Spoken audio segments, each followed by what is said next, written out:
secara pengalaman pribadi saya Ustadz, sebenarnya kita tuh anak-anak muda zaman sekarang itu tahu bahwa ketika terjadi takdir yang mungkin tidak sesuai dengan apa yang kita harapkan itu, kita harus bereaksi seperti apa. Kita tuh tahu Ustadz, hidup ini akan tetap terus berjalan, dan masalah yang akan kita hadapi itu juga pasti akan berlalu Ustadz.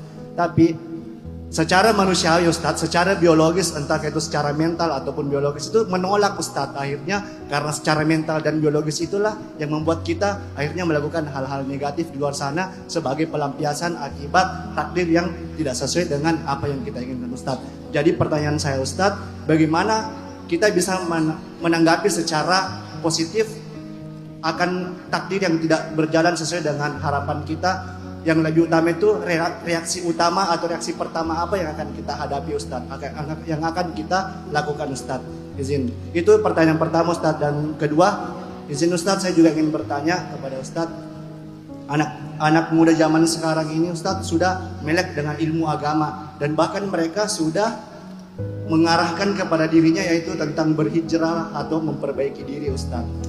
Nah, yang ingin saya tanyakan kepada Ustadz, langkah konkret apa atau upaya yang paling realistis apa Ustadz yang anak muda zaman sekarang yang perlu lakukan untuk mengawali langkah memperbaiki dirinya Ustadz? Terima kasih.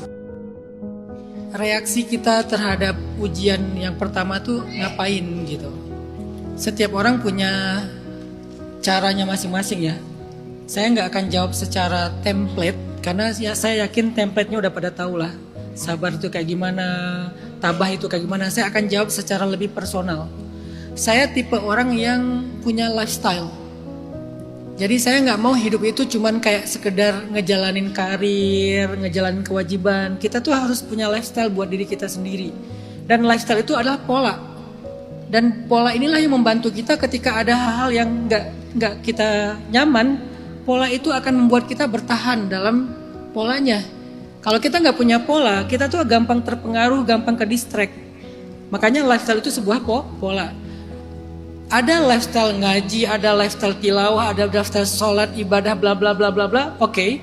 Dan semua orang sepakat dengan itu. Ada satu lagi yang jarang dinotis, lifestyle entertain. Kita harus punya lifestyle entertain, dan itu bagian dari self love-nya kita. Dan ini sunnah Nabi. Kalian pikir Nabi hidupnya serius terus apa? Nabi itu gak selalu serius. Ada kalanya beliau berhibur. Hiburan Nabi itu hobi. Hobi berkuda, hobi hiking. Bahkan Nabi punya me time. Yang nanti di next event Makassar saya akan bahas itu. Gimana me time ala Rasulullah SAW gitu ya. Yang dikenal dengan endorfin, dopamin, oksitosin, atau mungkin serotonin gitu. Kita harus punya lifestyle 4 hormon penting ini. Serotonin, mood stabilizer. Oksitosin, love hormone.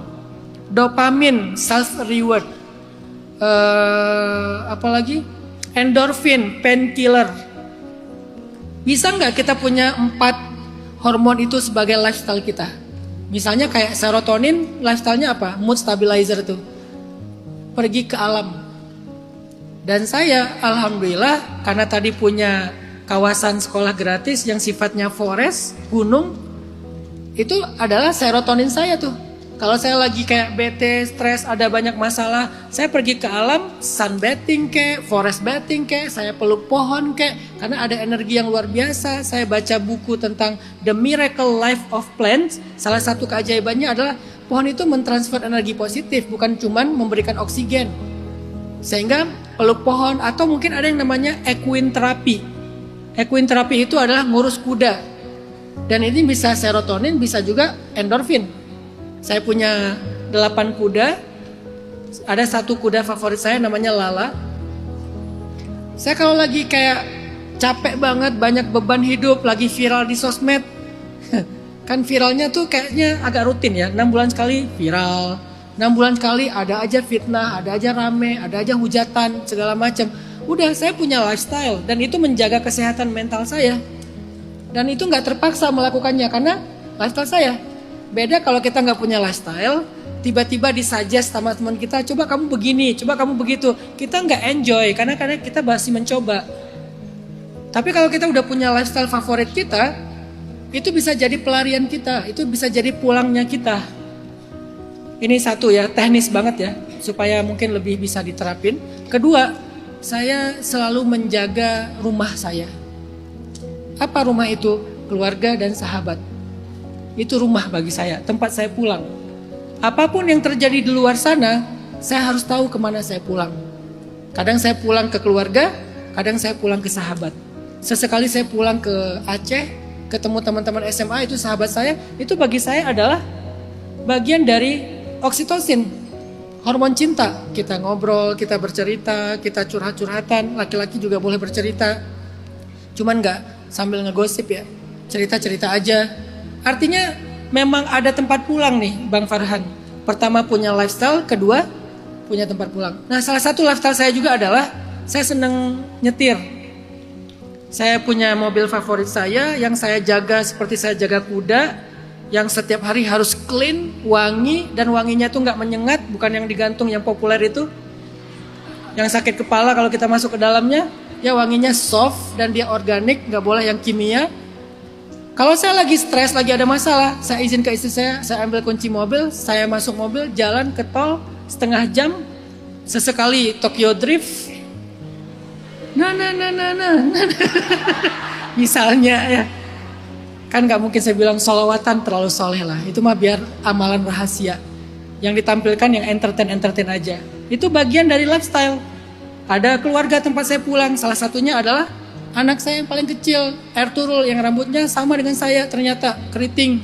Saya pikir dulu dia rambutnya dari mana ya? Oh, sekarang baru saya tahu, dari sini ternyata. Hobinya apa? Hobinya reok Ponorogo. Umurnya 6 tahun, hobinya reok Ponorogo. Kalau saya pulang, dia udah berdiri di belakang pintu. Begitu saya buka pintu, dia langsung. Itu tempat pulang saya, dan saya langsung juga. Saya di rumah nggak kayak yang di video Alwi, itu terlalu soleh. Anak takut, nak jangan takut, sesungguhnya Allah. Enggak. Itu tuh terlalu soleh, saya nggak sesoleh itu di rumah, biasa aja. Saya di rumah bukan uha, saya di rumah babah. Saya nggak di rumah tuh, sesungguhnya Allah berfirman. Enggak, saya baba sebagaimana manusia biasa. Kadang guling-guling, kadang main kuda-kudaan. Kalau sama anak gadis saya deep talk, nangis bareng, curhat bareng. Alhamdulillah karena saking dekatnya saya sama anak gadis. Mungkin jarang ya, ada orang tua yang masuk ke second akun anak gadisnya itu jarang sekali. Saya ada di second akun dan saya nggak pernah minta. Dia yang minta, Bapak masuk ya ke second akun aku ya. Circle terdalam dia yang nggak ada rahasia di situ.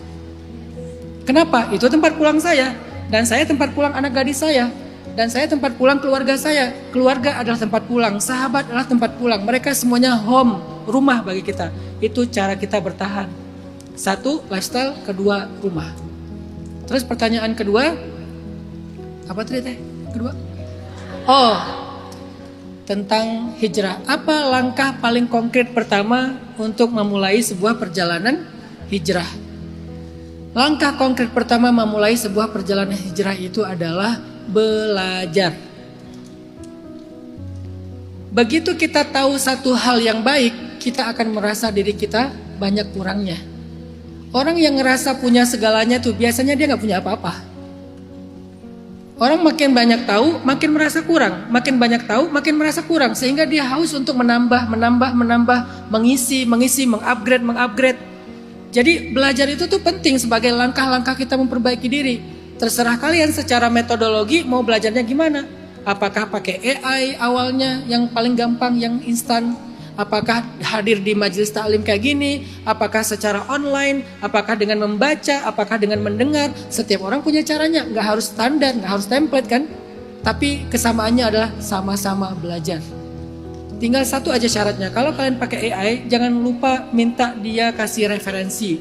Karena AI juga bisa salah. Saya pernah nguji ChatGPT tentang ilmu akidah. Saya tanya sama dia, coba jelasin kepada saya tentang konsep akidah Ahlussunnah wal Jamaah. Dijelasin, salah. Saya bilang, kamu salah, nggak gitu, itu fatal lagi kesalahannya. Terus dia bilang, maaf ya, saya kurang referensi, saya salah dan segala macam. Akhirnya curhat-curhatan sama ChatGPT. Setelah itu kan dia memperbaiki diri kan. AI itu kan harus kita didik juga ya. Jangan sampai kita cuma nerima aja kan. Kita didik juga. Sekali-kali saya tes dia, sekali-kali saya marahin. Jadi dia lebih respect, oh dia orangnya kayak gini, dia menyesuaikan. Kalau mau pakai AI, tetap minta referensi, bisa referensinya web, bisa referensinya buku, supaya bertanggung jawab informasinya. Kalau udah kayak gitu, aman, pakai aja untuk belajar. Hari kayak gini masih ngelarang orang pakai AI, kayaknya nggak adaptif deh. Udah waktunya kita pakai AI, tapi bertanggung jawab, jangan fake, jangan ngambil hak orang lain, apa istilahnya teh? Ngambil hak orang lain teh hak cipta, plagiat, copyright. Gitu Bang Farhan. Semoga dengan kita memulai cari tahu, belajar, akan membuat kita punya curiosity, kepenasaranan terhadap hal-hal yang kita belum kuasai.